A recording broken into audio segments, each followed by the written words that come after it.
Hi friends, welcome back to Nisha cooking channel. ಇವತ್ತು ನೋಡಿರಿ, ನಾನು ಒಂದು ಒಳ್ಳೆ ರೈಸ್ ರೆಸಿಪಿನ ಮಾಡಿ ತೋರಿಸ್ತಾ ಇದ್ದೀನಿ. ತುಂಬ ಸಿಂಪಲ್ಲಾಗಿ ಕ್ವಿಕ್ಕಾಗಿ ಮಾಡ್ಕೊತೀನಿ ನೋಡಿರಿ. ಜ್ವರ ಬಂದಾಗ, ನೆಗಡಿ ಆದಾಗ ಮತ್ತು ಬಾಯಿ ರುಚಿ ಕೆಟ್ಟಾಗ ಈ ಥರ ಮಾಡಿಕೊಂಡು ಈ ರೈಸನ್ನು ಮಾಡ್ಕೊಂಡು ತಿಂದರೆ ಸೂಪರ್ ಟೇಸ್ಟಿಯಾಗಿರುತ್ತೆ. ನೆಗಡಿ ಅಂತೂ ಬೇಗ ಕಡಿಮೆ ಆಗುತ್ತೆ. ಹಾಗಾದರೆ ಹೇಗೆ ಮಾಡೋದು ಅಂತ ನೋಡ್ಕೊಡ್ರಿ. ಇದು ಲಂಚ್ ಬಾಕ್ಸಿಗಂತೂ ಸೂಪರ್ ಆಗಿರುತ್ತೆ ನೋಡಿರಿ. ನಾವೇನಾದರೂ ಸಾರು ಮಾಡೋಕ್ಕೆ ಬೇಜಾರಾದಾಗ, ಮಧ್ಯಾಹ್ನ ತುಂಬ ಹಸಿವಾದಾಗ ಸಾರು ಮಾಡೋಕ್ಕೆ ಬೇಜಾರಾಗಿರುತ್ತೆ, ಸಾಂಬಾರು ಇರೋದಿಲ್ಲ, ಆ ಟೈಮಲ್ಲಿ ಈ ರೈಸನ್ನು ನೀವು ಟ್ರೈ ಮಾಡಿ ನೋಡಿರಿ. ಭಾರಿ ಅಂದ್ರೆ ಭಾರಿ ಮಸ್ತ್ ಆಗೈತಿ ರೈಸು. ಹಾಗಾದರೆ ಯಾವ ರೈಸು ಹೇಗೆ ಮಾಡೋದು ಅಂತ ನೋಡ್ಕೊಡ್ರಿ. ಈ ವಿಡಿಯೋ ರೆಸಿಪಿ ನಿಮ್ಗೆ ಇಷ್ಟ ಅನಿಸಿದರೆ ನಮ್ಮ ಚಾನಲ್ಗೆ ಸಬ್ಸ್ಕ್ರೈಬ್ ಮಾಡಿಕೊಡ್ರಿ. ಫ್ಯಾಮಿಲಿ ಫ್ರೆಂಡ್ಸ್ ಜೊತೆ ವಿಡಿಯೋನ ಶೇರ್ ಮಾಡಿಕೊಡ್ರಿ. ಹಾಗಾದರೆ ನೋಡಿಲಿ, ನಾನು ಬಿಸಿ ಬಿಸಿಯಾಗಿ ಸರ್ವ್ ಮಾಡ್ತಾಯಿದ್ದೀನಿ. ಬೆಳ್ಳುಳ್ಳಿ ಮೆಣಸಿನ ಅನ್ನ, ಇದು ಮೆಣಸಿನ್ಕಾಯಿ ಬೆಳ್ಳುಳ್ಳಿ ಅನ್ನ ಅಂಥೇಳಿ ತುಂಬ ಟೇಸ್ಟಿಯಾಗಿ ಬರುತ್ತೆ. ಹಾಗಾದರೆ ಹೇಗೆ ಮಾಡೋದು ಅಂತ ಕ್ವಿಕ್ಕಾಗಿ ನೋಡಿಕೊಡ್ರಿ. ಇಲ್ಲಿ ನನ್ನ ಜಾರಿಗೆ 1-2 ಗಡ್ಡೆ ಬೆಳ್ಳುಳ್ಳಿ, ಆಮೇಲೆ ರುಚಿಗೆ ತಕ್ಕಷ್ಟು ಉಪ್ಪು, ಒಂದು ಅರ್ಧ ಟೀ ಸ್ಪೂನಷ್ಟು ಉಪ್ಪು ಹಾಕಿ, ಆಮೇಲೆ ಇಲ್ಲಿ ಹಣ್ಣಾಗಿರುವಂಥ ಮೆಣಸಿನ್ಕಾಯಿನ ತೊಗೊತಾ ಇದ್ದೀನಿ. ನೋಡಿ, ನಾನಿಲ್ಲಿ ಬ್ಯಾಡಗಿ ಮೆಣಸಿನ್ಕಾಯನ್ನು ಯೂಸ್ ಮಾಡ್ತಾಯಿದ್ದೀನಿ. ನೀವು ಮನೇಲೆ ಹಣ್ಣಾಗಿರುವಂಥ ಮೆಣಸಿನ್ಕಾಯನ್ನು ತೊಗೋಬೋದು. ಸ್ವಲ್ಪ ಖಾರ ಜಾಸ್ತಿ ಇದ್ದರೆ ಕಡಿಮೆ ಹಾಕಿರಿ. ಇಲ್ಲಿದು ಖಾರ ಕಡಿಮೆ ಇದೆ, ನಾನು ಸ್ವಲ್ಪ ಒಂದು 10-12 ಮೆಣಸಿನ್ಕಾಯಿನ ಹಾಕ್ತಾಯಿದ್ದೀನಿ. ಇದನ್ನ ಈಗ ನೈಸಾಗಿ ಗ್ರೈಂಡ್ ಮಾಡ್ಕೊಂಬಂದಿದ್ದೀನಿ ನೋಡಿರಿ. ಈ ಥರ ನೈಸಾಗಿ ಪೇಸ್ಟ್ ಮಾಡ್ಕೊಂಬನ್ನಿ. ಇದಕ್ಕೆ ಜಾಸ್ತಿ ಇಂಗ್ರೀಡಿಯೆಂಟ್ಸ್ ಏನು ಬೇಡ, ಅದು ರುಚಿ ಮಾತ್ರ ಸೂಪರಾಗಿರುತ್ತೆ ನೋಡಿರಿ. ಈ ರೈಸ್ ಮಾಡೋದಕ್ಕೆ, ಇಲ್ಲಿ ಒಗ್ಗರಣೆ ಹಾಕೋದಕ್ಕೆ ನಾನು 2 ಉಳ್ಳಾಗಡ್ಡಿ, ಸ್ವಲ್ಪ ಒಗ್ಗರಣೆಗೆ ಕರಿಬೇವು ಮತ್ತು ಸ್ವಲ್ಪ ಶೇಂಗಾ, ನಮ್ಮ ಟೇಸ್ಟಿಗೆ ಎಷ್ಟು ಬೇಕೋ ಅಷ್ಟು ಶೇಂಗಾನ ನೀವು ತೊಗೊಳ್ರಿ, ಒಗ್ಗರಣೆಗೆ ಹಾಕಬೇಕಾದಷ್ಟು. ಇಲ್ಲಿ ನಾನು ಒಗ್ಗರಣೆ ಹಾಕೋದಕ್ಕೆ ಕಡಾಯಿನ ಬಿಸಿ ಮಾಡೋಕ್ಕಿಟ್ಟಿದ್ದೀನಿ. ಇದಕ್ಕೆ ಈಗ ಒಂದು 3 ಟೇಬಲ್ ಸ್ಪೂನಷ್ಟು ಎಣ್ಣೆನ ಹಾಕಿ ಚೆನ್ನಾಗಿ ಎಣ್ಣೆನ ಬಿಸಿ ಮಾಡಿಕೊಳ್ರಿ. ಈಗ ನೋಡಿ,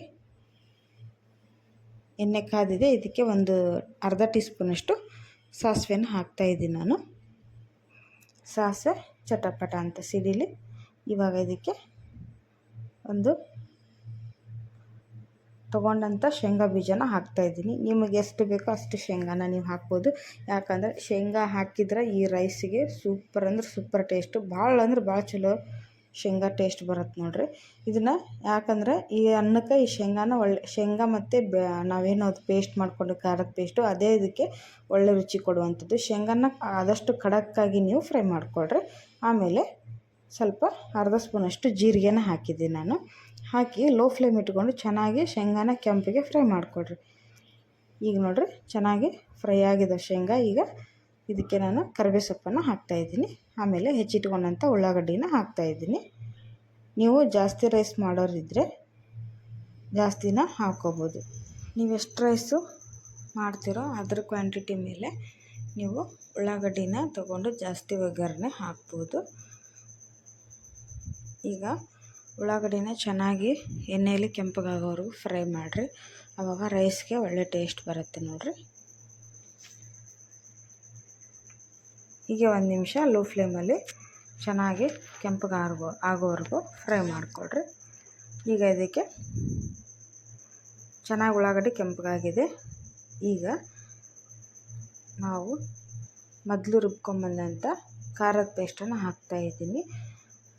ನಿಮಗೆ ಎಷ್ಟು ಖಾರ ಬೇಕೋ ಅಷ್ಟನ್ನು ನೀವು ಇದಕ್ಕೆ ಆ್ಯಡ್ ಮಾಡ್ಕೋಬೋದು. ಅಂದರೆ ಬೆಳ್ಳುಳ್ಳಿ, ಹಣ್ಣು ಮೆಣಸಿನ್ಕಾಯಿ ಮತ್ತು ಉಪ್ಪು, ಇದನ್ನು 3 ಸೇರಿಸಿ ಗ್ರೈಂಡ್ ಮಾಡ್ಕೊಂಬಂದಿರೋಂಥದ್ದು. ಇದನ್ನು ಸರಿಯಾಗಿ ಫ್ರೈ ಮಾಡಿಕೊಳ್ರಿ ಒಗ್ಗರಣೆಲಿ ಹಾಕಿ. ನಾವು ಹಸಿಮೆಣ್ಸಿನ್ಕಾಯಿನ ಹಾಗೆ ಹಾಕಿರೋ ಹಣ್ಣು ಮೆಣಸಿನ್ಕಾಯಿನ ಹಾಗೆ ಹಾಕಿರೋದ್ರಿಂದ ಸ್ವಲ್ಪ ಅದು ಸ್ಮೆಲ್ ಹೋಗೋವರೆಗೂ ಚೆನ್ನಾಗಿ ಫ್ರೈ ಮಾಡಿಕೊಳ್ರಿ. ಈಗ ಇದಕ್ಕೆ ಸ್ವಲ್ಪ ಅರ್ಧ ಸ್ಪೂನಷ್ಟು ಅರಿಶಿನ ಪುಡಿನ ಹಾಕಿ, ನಾವೇನು ಬೆಳ್ಳುಳ್ಳಿ ಹಾಕಿರ್ತೀವಲ್ಲ ಅದರ ಘಮ ತುಂಬ ಚೆನ್ನಾಗಿ ಬರುತ್ತೆ ನೋಡಿರಿ. ಅದು ನಮಗೆ ಬಾಯಿ ರುಚಿ ಕೆಟ್ಟಾಗ ಅಥವಾ ಜ್ವರ ಬಂದಾಗ, ನೆಗಡಿ ಆದಾಗ ಒಳ್ಳೆ ರುಚಿ ಕೊಡುತ್ತೆ ನೋಡಿರಿ. ಈಗ ಇದನ್ನು ಫ್ರೈ ಮಾಡಿದ್ವಿ. ಈಗ ರುಚಿಗೆ ತಕ್ಕಷ್ಟು ಉಪ್ಪನ್ನು ಹಾಕಿರಿ. ಅದನ್ನು ಸರಿಯಾಗಿ ಮಿಕ್ಸ್ ಮಾಡಿಕೊಳ್ರಿ. ಎಲ್ಲದನ್ನು ಒಗ್ಗರಣೆ ಚೆನ್ನಾಗಿ ಫ್ರೈ ಆದರೆ ರೈಸು ಒಳ್ಳೆ ಟೇಸ್ಟ್ ಬರುತ್ತೆ ನೋಡಿರಿ. ಇದನ್ನೆಲ್ಲ ಲೋ ಫ್ಲೇಮಲ್ಲಿ ಇಟ್ಕೊಂಡು ಮಾಡಿರಿ. ಜಾಸ್ತಿ ಹೈ ಫ್ಲೇಮಲ್ಲಿ ಇಟ್ಕೊಂಡ್ರೆ ಬೇಗ ಹೊತ್ತೋಗ್ಬಿಡುತ್ತೆ. ಸ್ವಲ್ಪ ಲೋ ಫ್ಲೇಮ್ ಇಟ್ಕೊಂಡು ಚೆನ್ನಾಗಿ ಒಂದು 2 ನಿಮಿಷ ಈ ಥರ ಮಾಡಿಕೊಂಡ್ರೆ ಕ್ವಿಕ್ಕಾಗಿ ನೋಡಿರಿ ಒಗ್ಗರಣೆ ರೆಡಿ ಆಯಿತು. ಈಗ ಇದಕ್ಕೆ ನಾವು ರೈಸನ್ನು ಹಾಕೋಣ. ಬಾಯ್ಲ್ ಮಾಡಿ ತೊಗೊಂಬಂದಂಥ ರೈಸು. ಈಗ ಇದು ರೈಸು ಸ್ವಲ್ಪ ಉದುರಾಗಿದ್ದರೆ ಚೆನ್ನಾಗಿರುತ್ತೆ ನೋಡಿರಿ ತಿನ್ನೋಕ್ಕೆ. ಸ್ವಲ್ಪ ಅನ್ನ ಮೆತ್ತಗಿದ್ದರೆ ಮಿಕ್ಸ್ ಮಾಡೋಕ್ಕೆ ಚೆನ್ನಾಗಿರಲ್ಲ. ಈ ಥರ ನೀವು ರೈಸ್ ಮಾಡಬೇಕಾದ್ರೇ ನೀವು ಸ್ವಲ್ಪ ರೈಸನ್ನು ಉದುರಾಗಿ ಮಾಡಿಕೊಳ್ರಿ, ಆವಾಗ ಚೆನ್ನಾಗಿರುತ್ತೆ. ಈಗ ಒಗ್ಗರಣೆ ಜೊತೆ ಎಲ್ಲ ರೈಸನ್ನು ಚೆನ್ನಾಗಿ ಒಗ್ಗರಣೆ ಸರಿಯಾಗಿ ಹೊಂದ್ಕೊಳ್ಳೋ ಥರ ಮಿಕ್ಸ್ ಮಾಡಿಕೊಂಡು ಲೋ ಫ್ಲೇಮ್ ಇಟ್ಕೊಂಡು ರೈಸನ್ನ ಫ್ರೈ ಮಾಡಿಕೊಳ್ರಿ. ಅಂದರೆ ಚೆನ್ನಾಗಿ ರುಚಿ ಬರುತ್ತೆ. ಅದ್ರ ಜೊತೆ ರೈಸ್ ಕೂಡ ಚೆನ್ನಾಗಿ ಫ್ರೈ ಆಗುತ್ತೆ ನೋಡಿರಿ. ಕಲರ್ಫುಲ್ಲಾಗಿ ಹೇಗೆ ಬಂದಿದೆ ಅಂಥೇಳಿ. ನಾವು ಯಾವುದೇ ಫುಡ್ ಕಲರ್ನ ಯೂಸ್ ಮಾಡಿಲ್ಲ, ನ್ಯಾಚುರಲ್ ಕಲರೇ. ಅಂದರೆ ನಾವು ಬ್ಯಾಡಗಿ ಮೆಣಸಿನ್ಕಾಯಿ ಯೂಸ್ ಮಾಡಿರೋದ್ರಿಂದ ಅದ್ರ ಕಲರ್ ಹಾಗೆ ಇರುತ್ತೆ, ಟೇಸ್ಟ್ ಕೂಡ ಹಾಗೆ ಚೆನ್ನಾಗಿರುತ್ತೆ ನೋಡಿರಿ. ಸೂಪರ್ ಟೇಸ್ಟಾಗಿ ಬಂದಂತಹ ರೈಸನ್ನು ಚೆನ್ನಾಗೀಗ ಮಿಕ್ಸ್ ಮಾಡ್ಕೊಂಡ್ವಿ. ಈಗ ಇದಕ್ಕೆ ಕಟ್ ಮಾಡಿ ತೊಗೊಂಡಂಥ ಕೊತ್ತಂಬರಿ ಸೊಪ್ಪನ್ನು ಹಾಕಿ ಮೇಲೆಯಿಂದ. ತುಂಬ ಚೆನ್ನಾಗಿರುತ್ತೆ ನೋಡಿರಿ. ಇದು ಕೂಡ ಹಾಕಿ ಕೊತ್ತಂಬರಿ ಸೊಪ್ಪನ್ನು ಸಹಿತ ಸರಿಯಾಗಿ ರೈಸ್ ಜೊತೆ ಮಿಕ್ಸ್ ಮಾಡಿಕೊಳ್ರಿ ಒಂದು ಸರಿ. ಹೀಗೆ ಎಲ್ಲ ಒಗ್ಗರಣೆ ಜೊತೆ ರೈಸನ್ನು ಸರಿಯಾಗಿ ಮಿಕ್ಸ್ ಮಾಡ್ಕೊಂಬಿಟ್ರೆ ನಮ್ಮ ರುಚಿಯಾದಂತಹ ಬೆಳ್ಳುಳ್ಳಿ ಮೆಣಸಿನ್ಕಾಯಿ ಅನ್ನ ರೆಡಿ ಆಯಿತು ನೋಡಿರಿ. ಒಂದು ಸರಿ ಆದರೂ ನೀವು ಇದನ್ನು ಟ್ರೈ ಮಾಡಲೇಬೇಕು. ಇಲ್ಲಿ ಇನ್ನೊಂದು ಆಪ್ಷನ್ ನಿಮಗೇನೆಂದರೆ ಹಣ್ಣು ಮೆಣಸಿನ್ಕಾಯಿ ಇಲ್ಲಾಂದರೆ ನೀವು ಖಾರದ ಪುಡಿನ ಯೂಸ್ ಮಾಡ್ಬೋದು. ಖಾರದ ಪುಡಿ ಯೂಸ್ ಮಾಡಿದ್ರು ಕೂಡ ಅಷ್ಟೇ ಟೇಸ್ಟಿಯಾಗಿ ಬರುತ್ತೆ ನೋಡಿರಿ. ನಾನಿಲ್ಲಿ ಸರ್ವ್ ಮಾಡಿ ತೋರಿಸ್ತಾ ಇದ್ದೀನಿ ಹೇಗೆ ಕಾಣಿಸ್ತಾ ಇದೆ ಅಂಥೇಳಿ.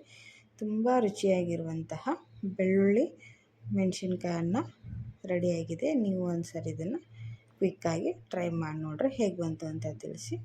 ಇಷ್ಟ ಆದರೆ ನಮ್ಮ ಚಾನಲ್ಗೆ ಒಂದು ಸಬ್ಸ್ಕ್ರೈಬ್ ಮಾಡಿಕೊಡ್ರಿ. ಹೀಗೆ ಒಳ್ಳೊಳ್ಳೆ ರೆಸಿಪಿಗೋಸ್ಕರ ನೀವು ಬೆಲ್ ಐಕನ್ನ ಪ್ರೆಸ್ ಮಾಡಿ ಲೈಕ್ಸ್ ಆ್ಯಂಡ್ ಶೇರ್ ಮಾಡಿರಿ. ವಿಡಿಯೋ ನೋಡಿದ್ದಕ್ಕೆ ಧನ್ಯವಾದಗಳು.